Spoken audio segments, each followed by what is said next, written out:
Grindhouse killers, cosmic parasites, hallucinating babysitters, and haunted paperwork, all lovingly wrapped in glorious pixel art. It's a low-res tour through horror history. 2 games and 2 demos channeling the spirit of 90s and 80s B-movies. Hey, let's begin! The Happyhills Homicide 2. John Wade, aka Pale Green, is back, and he's out for blood. If you played the first part, you know what to expect. A pixelated, adult-rated slasher cartoon with just enough button mashing to count it as a game. But that's fine, you're not here to solve puzzles, you're here to watch the gory kills stack up. The second part casts you as 3 people: the killer, the detective, and the man who's clearly one existential crisis away from lighting a cigarette with a flamethrower. Each of the 20 levels is a bite-sized murder set piece, campy, stylized, drenched in 80s horror aesthetics, and now sprinkled with just enough high-octane absurdity to qualify as an action movie fever dream. There is a nightclub with a mafia boss, a drug cartel warehouse shootout, a cabin ambush, and a final showdown in an abandoned amusement park. And there is even a couple of so templated it's hilarious twists, which had me laughing my ass off. Happyhills Homicide 2 entertains in the most violent way possible. Hey, and it's not overstays its welcome. It's $2.99 on Steam and runs around an hour, which honestly feels about right. Like a midnight movie, brief, bloody, and violently satisfying.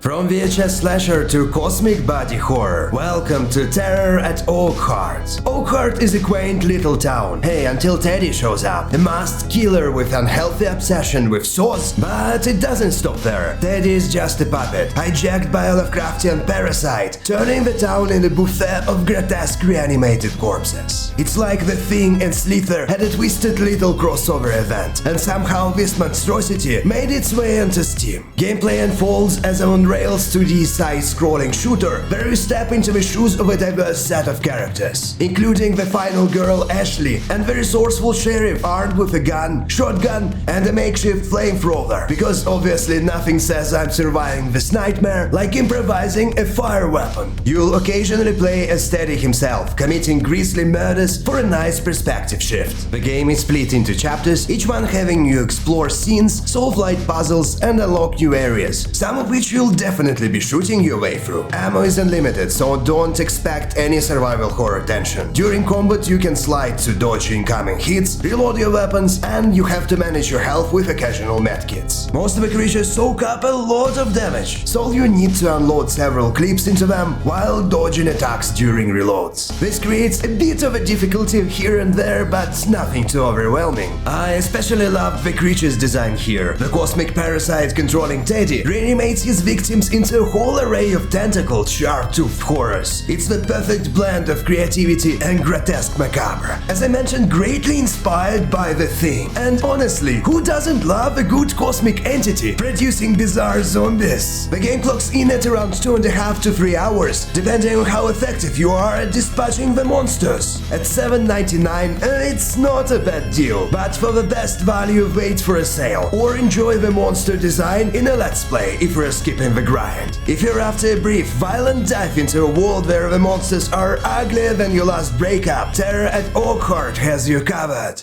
Fewer kills, more dread. Let's take a look at Midnight Special. There is something oddly satisfying about combining point-and-click mechanics with survival horror. It shouldn't really work, hey, but it does. Midnight Special is heavily inspired by Clock Tower and classic horror movies from the 80s and 90s. Set in 1987 on a rainy May night, the story follows Sarah, a babysitter tasked with watching John and Ellie Boyd in their gloomy family mansion. The demo sets the mood fast: bad weather, quiet tension, and an old house full of weird, creepy stuff. Now, to be fair, survival might be a generous label for this demo. There is not much surviving to do just yet. But as point-and-click experience, it's genuinely impressive. The atmosphere is thick and ominous, the art direction and pixel art are superb and stylish, characters' animation are fluid, and the CRT filter gives it a crisp retro aesthetic. And the synthwave soundtrack hums with unease. The rundown mansion is packed with details detail, filled with interactable objects that come with solid descriptions, and the writing in general is on a level. There is also a dream sequence with pure surreal horror, paw-flavored dread, a raven pecking at the heart, Bob, the grotesque corpse who ends up with a roommate and tenant after crossing paths with Mr. Blob, and a deer head that clearly tipping its antlers to Evil Dead. It all builds to a scripted chase sequence through a wine cellar, featuring a bizarre monster. Hey, not really a threat since the game pushes you forward, but still creepy and unsettling. What I've seen so far promises a strong game. Stylish visuals, a creepy atmosphere, great music, and spooky blend of horror elements with some well-placed references to keep you hooked. Clearly, Midnight Special is shaping to be something genuinely memorable.